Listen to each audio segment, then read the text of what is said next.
Gracie's tough too. Yeah, but did he get the crazy knocked out of him in the second fight? In that first fight, we'll find out on December. I think that's in his bones. But.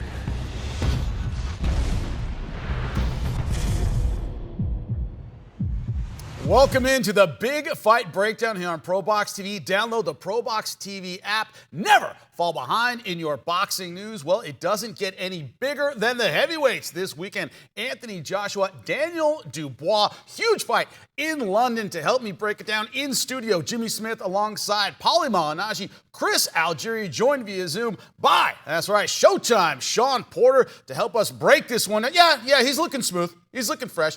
Anyway, gentlemen, the one thing I want to talk about, starting this off, when it comes to Anthony Joshua, we say all the time in combat sports, if I had that guy's build, I'd be undefeated, right? He has all the physical tools to be great. He's had some mental ups and downs. Paulie, I got to ask you, have his last couple fights, he has 3 stoppages in a row, convinced you in a way that maybe the mental hiccups are behind him, that he's ready to be truly great? Do you see that? Well, physically, he's the goods. He's got everything, and like you said, you look at him and you're like, okay, this guy's got what it takes.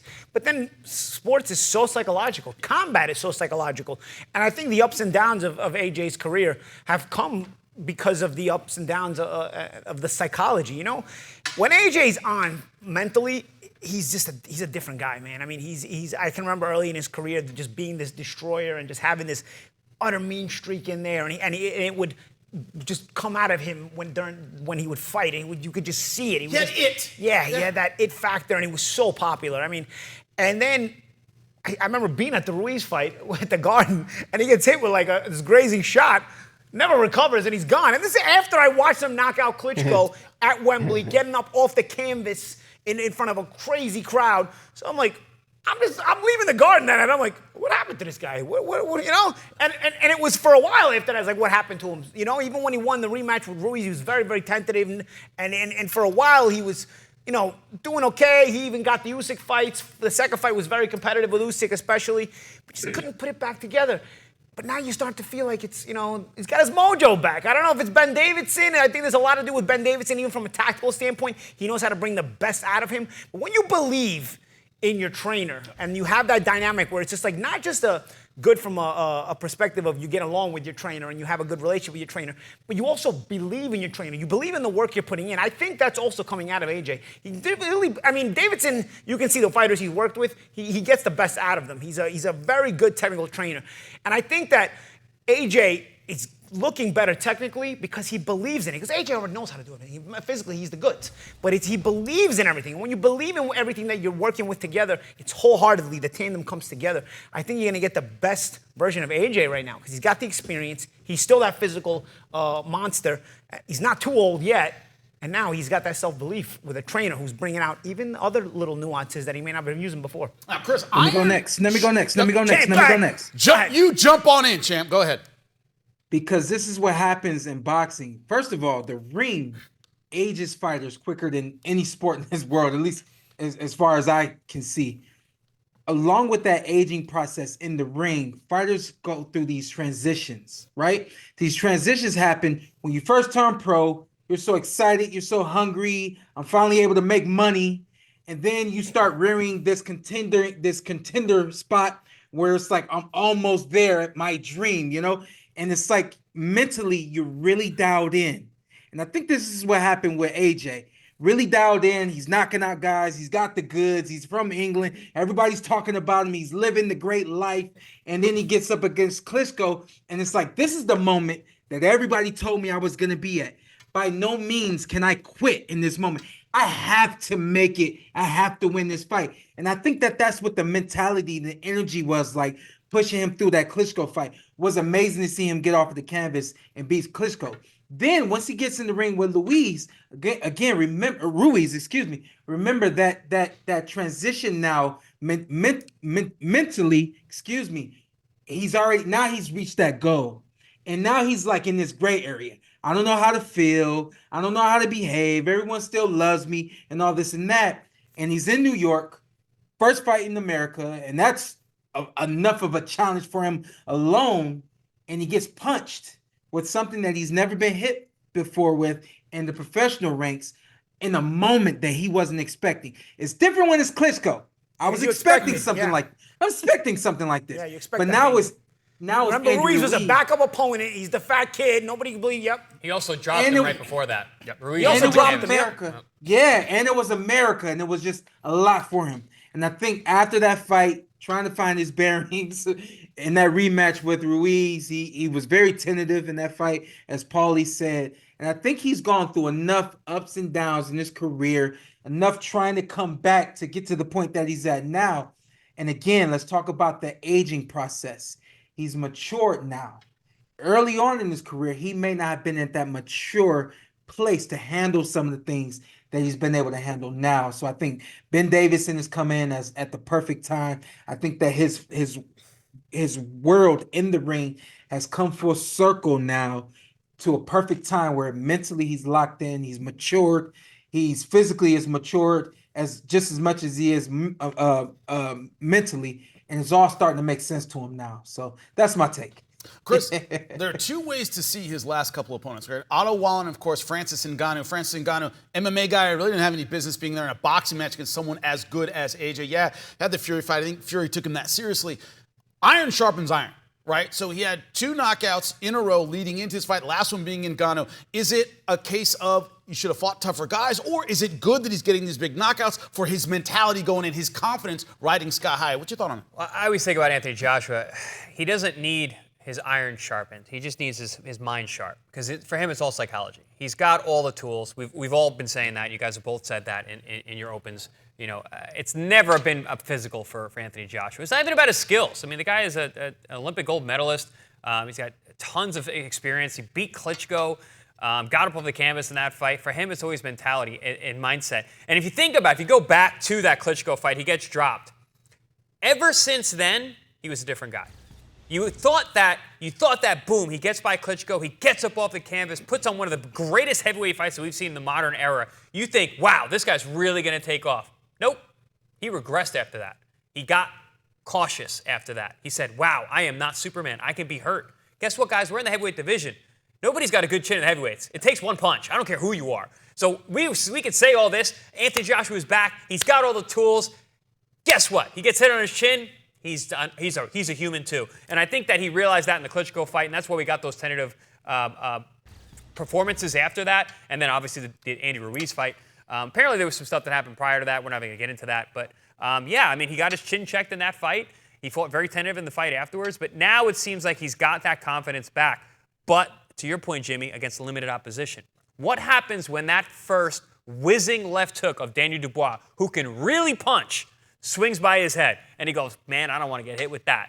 Does he shell up and go back to being the fighter who throws 35 jabs around?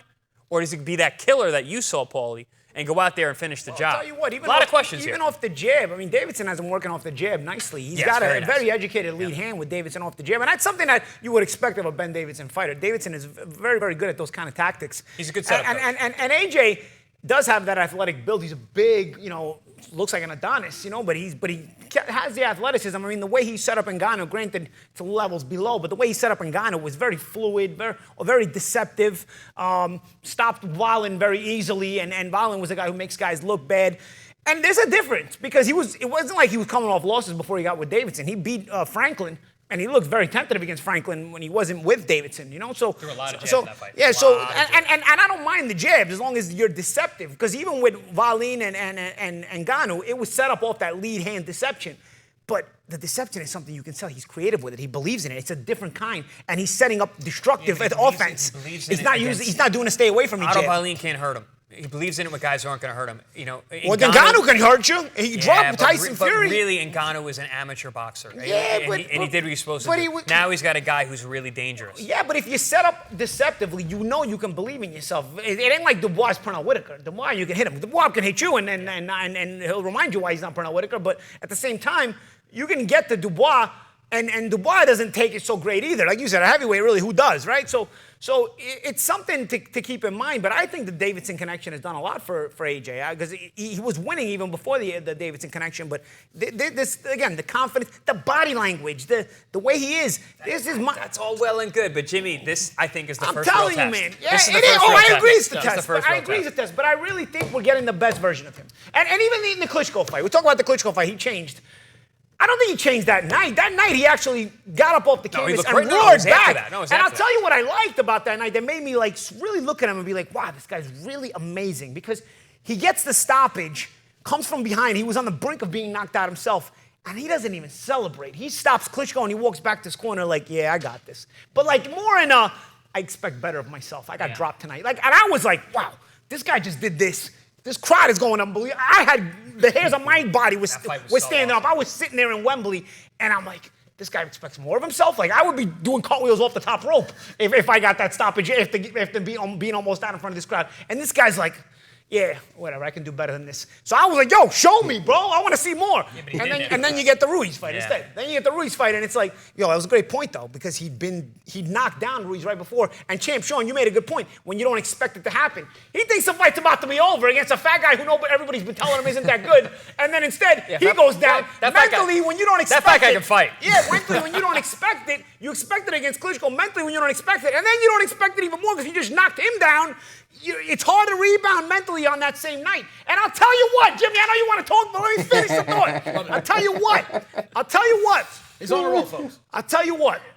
In the rematch, he's so mentally fragile that if Andy Ruiz doesn't show up looking like the Stay Puft Marshmallow Ghost, he was fat the first time, he was even fatter in the rematch. If he doesn't show up looking like the Stay Puft Marshmallow Ghost, he's gonna beat him. He's gonna beat AJ again because AJ was so tentative that he was one big right hand and one big left hook away from going away again. He fought that whole fight tentatively and got away with it. And I'd never seen his confidence come back the same way until maybe the Usyk rematch a little bit. But even then, he went to Franklin and he looked tentative again. Now I'm seeing it, bro. I don't know. I'm a believer right now. I'm seeing it. And I like Dubois, but I like Dubois as a fighter. But I'm really, really high in AJ right now. All right, what I'm curious about tactically, from what you're saying, Paul, I want to ask you, Showtime. I've heard similar advice from trainers who say if you doubt a fighter's mentality, throw hard against him. If it hits him in the gloves, it hits him in the arms, they'll be shook when you throw with power, whether it connects or not. It'll remind them of the times they got hurt. Is that your strategy, Showtime? If you're Dubois' coach, step out there. He is a great puncher. He is 27 years old. Get out there, throw something big. Even if it hits gloves, it'll remind Anthony Joshua what it's like to get hit. And sometimes that tests the mentality. What's your thought on that? You know, we always say you got to stand up to the big bad wolf. We always say, you know, you bully the bully, things of that nature. And I'm not calling AJ a bully by any means. However, he's a force when he gets in the ring. His presence in the ring is always felt, and he likes to make you feel his presence. And we see it now more than ever with him starting with the jab and really setting things up from there. If I'm Daniel Dubois, I'm his team, I'm telling him, maintain that same presence. Be right there with him and box with him. Don't take steps back. Don't show yourself to be weak or weaker or tentative or anything like that, because I do believe that even if AJ doesn't smell the fear, his corner can smell it, and they'll sniff it out, and they'll do what needs to be done to come out on top. So Daniel Dubois would say, do exactly what I expect AJ to do. Work your jabs, work your feints, work your 1-2s, box. You got to box the boxer. And like you said, throw some hard when you can. I got an intangible for this fight, though, because I've worked a lot of AJ fights. I've worked a lot of AJ, just like you've worked a lot of Canelo fights, and you call that the Canelo experience. Well, there's the AJ experience, too. Dubois has Especially in Wembley. Dubois has to enter the AJ experience. I've worked plenty of AJ experiences, and they are what Canelo is to North America, AJ is to Europe. I mean, it is a different level of promotion, a different level of fight. The tension and the magnitude of energy inside the arena or stadium Wembley. when you fight. Yes, 100,000 Wembley. I've worked 2 Wembley shows for AJ, one with Povetkin and one with Klitschko. Just different level. I've worked him at O2 several different times as well on his way up, dude. Those are 2 of his best performances. And the AJ experience is something Dubois still has to grow into, too. Dubois had big fights, just like with Canelo. It's the same thing with Canelo fights, where guys have had some big fights, they're good fighters, but then the Canelo experience, everything is magnified. Dude, in Europe, The AJ experience is the same way. I mean, it's a different level of promotion. So everything Dubois does well, you got to also keep in mind, he's a very good fighter. I rate him and I rate this fight. But it's, you know, I'm curious to see how mentally he's approaching it on fight week as well. I fought Pacquiao in Asia.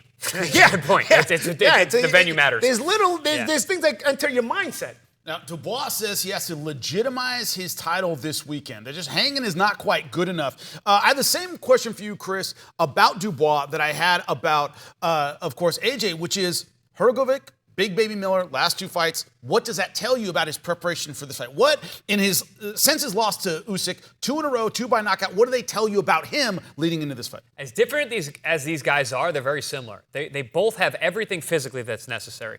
Dubois can punch. He's durable. I mean, he's a big, real super heavyweight. He's got it all. He's got good technique. We saw clips of him when he was fighting Hrgovic. He looks great, man. And the Jarrell Miller fight. Jarrell Miller is the best trash talker in heavyweight boxing, potentially the sport itself. He abused Dubois all fight week. I mean, that poor kid. That poor man. He was getting abused all 27. week. Yeah, and then but he came through in that fight. He scored a KO against Jarrell in late rounds, which is really impressive. Jarrell Miller is a really hard guy to stop. He's very, very big, very difficult guy to deal with. Then the Hrgovic fight, similar thing. He was abusing Dubois as well, telling him like only he was a little boy and he was going to beat him and all these kind of things. And he was a bully early on. He landed some big right hands. Dubois stood up to those. I was very impressed by that. Came back and broke the bully. Basically made Hrgovic quit. And I think those 2 fights made him turn a corner. He's like, man, you know what? Kind of what I was saying about, AJ earlier. He's like, I'm good. I'm tough. I can do this. I can. All that hype everyone had about me, this might be real. So we had a really dangerous guy in Dubois in this fight because if he really believes in himself, he's got all the physical gifts. Look at him right now, 6'5". He's an inch shorter than Joshua. Joshua's a big super heavyweight. And he can punch with both hands. And right in his prime, 27 right years old. Right in his prime, right? 27 years old. I didn't realize Joshua was that old, 34. But for heavyweight, it's not. Yeah, exactly. But Dubois coming into his physical prime, and I mean, listen, there's a lot of hype around this guy for a reason. Now he's coming into his own, and the physicality's there. So it's really, I think this is an opportune time for both these guys. The best version of these 2 right now are fighting. Yeah, good. It's a good that's why I love this fight, because too. I feel like it's perfect timing for both these guys. I call it UK heavyweight boxing because, over here we just, we kind of catch up to it. We don't really watch it live in person, whatever the case may be. But I'm watching this one because I love this fight for both these guys. I feel like they're very similar in a lot of ways. Yep. And I love it. Champ, there's UK heavyweight boxing, and then there's AJ heavyweight boxing. I'm telling you, I've worked the Price fights, I've worked the Hay fights. An AJ fight is an AJ experience, right? So I'm still curious about how Dubois will kind of react on this fight. How he'll show up in the ring, if there's any extra tension and whatnot. And I've worked various Canelo fights, and I've worked Mayweather-Pacquiao and Mayweather-McGregor. AJ Klitschko blew them all away. Yeah. I mean, the entire week, the promotion was something I've never seen in my life. Now, you experienced Pacquiao yourself in Asia, so I might have been something different. I've never seen that level of Pacquiao in Asia, how it compares to that. But AJ Klitschko, I was only there fight week. It was like, I mean, dude, the press conference was in a freaking mall. I mean, it was like it was a zoo. Everything was just it was like a promotion on steroids constantly. And then maybe this is the difference that makes it better than the other ones. The fight lives up to it, too. Awesome. Like Mayweather-McGregor's a dud. Mayweather-Pacquiao's a dud. Canelo has some ups and downs in his fights, but he's never had like a barn burner type of fight where you're like, whoa, maybe the Golovkin second fight, but I didn't work it. So I mean, everything about AJ Klitschko, the experience is different. So it's a different. Dubois is still as good as a fighter he is, as good of a fighter as he is. He's still walking into an element that he may not have seen yet in his career. What I'm curious about, Chris, when we saw Berlanga versus Canelo last week, as soon as I saw a big, strong, physical 27-year-old who towered over Canelo, backing up in round number 1, I went, oh, this is the kind of fight we're going to have. I felt like I knew the kind of fight we were going to have in the first 3 rounds. When do you think we're going to know the kind of fight we're going to have Saturday? Is it in the first rounds? Is it going to be when the going gets tough? Is it going to be in the later rounds? I'm very curious about that. I think there's going to be multiple opportunities to realize what kind of fight this is, and it really depends. Dubois, I think tactically what he needs to do, he needs to come out cautiously but aggressive. aggressively cautious. Put, like when you mentioned, throw some big shots, hit AJ on his elbows, on his shoulders, make that punch whiz by his face so he has to think about, oh, cool, I got to be careful with this guy. But that's not how he normally comes out. And that worries me. I don't think he's going to learn how to do it in front of 100,000 people in the biggest fight of his career against the toughest fighter he's ever fought. And then Joshua, man, just getting out there and fighting confidently behind the jab, setting up that right hand, which I think we're going to see. And then it's just going to come down to how does Dubois take that right hand? Because he's going to get hit with it. If he gets hit with as many as he did in the Ergovich fight, he's not going to be there anymore. Yeah. He's not going to be there. He got hit with way too many right hands in that fight. Ergovich is a good puncher too, but he's not Anthony Joshua. But Ergovich is also defensively irresponsible. Right. Joshua is much more defensively responsible, yeah. And that's one of the things one of the wrinkles Davidson brings. And also Joshua's a lot faster. Speed kills. And one of the reasons that Joshua hits so hard is because of the speed. And the technique. Sneaks those punches in. He's very deceptive with his jab, and then bang, he threads that needle and puts guys away. Very, very dangerous guy. But both guys are quote-unquote chinny, which all heavyweights really are, but both guys have been stopped. So there is that. And Dubois, a lot of people are saying that Dubois actually hits harder than Joshua. I don't really necessarily agree with that. I think they both hit hard enough to knock each other out anyway. But I think he's one of those. I think he has heavier hands, which is different than power. Power and heavy hands are different things. Ergovich. Dubois reminds me of the kind of guy, he could be on 1 foot falling off backwards, hit you with a loopy shot, and knock you out. Because he's just brutally strong. Joshua's got a beautiful technique, perfectly set up, elbow in right position, turns everything through, full rotation like we saw in all those photos. Dubois is just going to, boom, he catches you, he can hurt you. So I think at no time during this fight is Dubois out of the fight. And that's what's going to make it, I can't wait to watch. I'm really excited for this fight. You don't think Ali had a good chin? Ali had a good chin. Great chin. Yeah. Ali had a great chin, and Ali had the smarts to make you think he wasn't hurt when he was, like, if the IQ saved him in a lot of fights. And a great chin. Showtime, I got to ask you, the winner here, of course, Turki Al-Sheikh. Guy who can punch. Turki Al-Sheikh has, of course, talked about it's going to be Joshua versus Fury. It doesn't matter what happens with the Usyk fight. But Turki Al-Sheikh is known for putting the cart in front of the horse when it comes to matchmaking. Winner of this fight is a Fury showdown at Wembley. The natural outcome for the winner. What's your thought on it? Oh, man. I'm interested to see what happens with Fury and Usyk. I think that that rematch may go a little differently than the first one. I got a feeling Fury's gonna win the second fight. We may get a trilogy match like we got with Deontay Wilder. Listen, the bottom line for Mr. Tyson Fury, he is definitely rearing the end of his career, especially with 3 fights against Deontay Wilder in a row.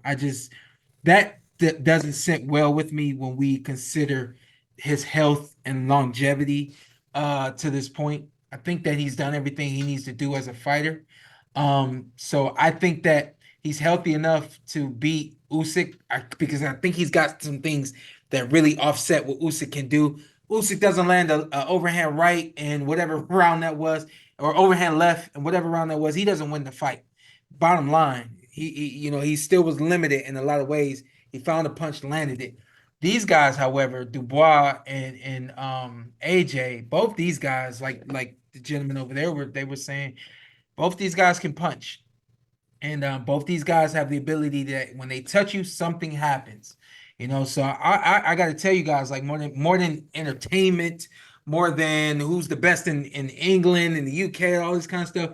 I'm like, Tyson, get in and out of there safely with Usyk, maybe run back a rematch if you win the second one, and then call it a day. I think that he's been through a lot, and I hate to see him getting in the ring with those 2 guys that are still relatively young, both in and out of the ring. Yeah, but there's a lot of pulling back in. Just when you think you're out, you get pulled back in Godfather 3, right? Because one thing about it is, even if, let's say for argument's sake, he wins the rematch against Usyk, which for me is not a foregone conclusion. I kind of disagree with you there, champ. I think Usyk has a mental advantage here going into the rematch.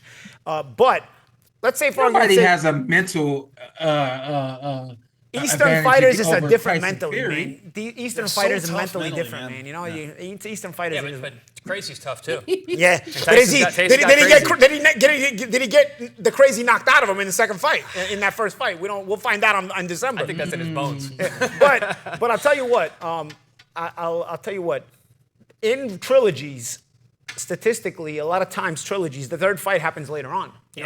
There's a lot of trilogies where the first 2 will happen right away, like Holyfield and Bo, for example, and the third one will happen in between a few other fights, And so that's what I'm saying about Fury could get pulled back in everywhere if he wins the rematch, because he may win the rematch, and then he doesn't have to fight Usyk right away. The third fight, he has that in his back pocket, but you fight the winner of this fight like Turki Al-Ashik wants because you got a big UK showdown, and then the winner of that fights Usyk.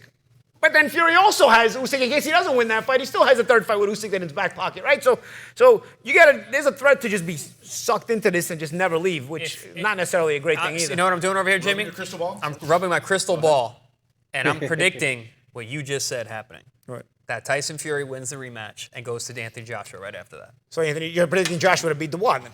Right? Yes. You heard it all right here. Not just a fight, but the future beyond the fight. Remember, post-fight breakdown will be after the fight, live here in this studio on ProBox TV. Download the app now. Never fall behind in your boxing news, and we'll see you right here post-fight. Wednesday Night Fights. Dynamite action on Wednesday Night Fights every other Wednesday on your boxing channel. Coming up on your next Wednesday Night Fights, October 9th. Chris, Primetime Colbert, and Omar Super Salcido step into the ring for what is sure to be a barn burner. Live from the ProBox Event Center in Plant City. Get your tickets at ProBoxTV.com or take your chances at the door. Wednesday Night Fights. For more ProBox TV, scan the QR code on the screen or go to the App Store and Google Play. ProBox TV, your boxing channel.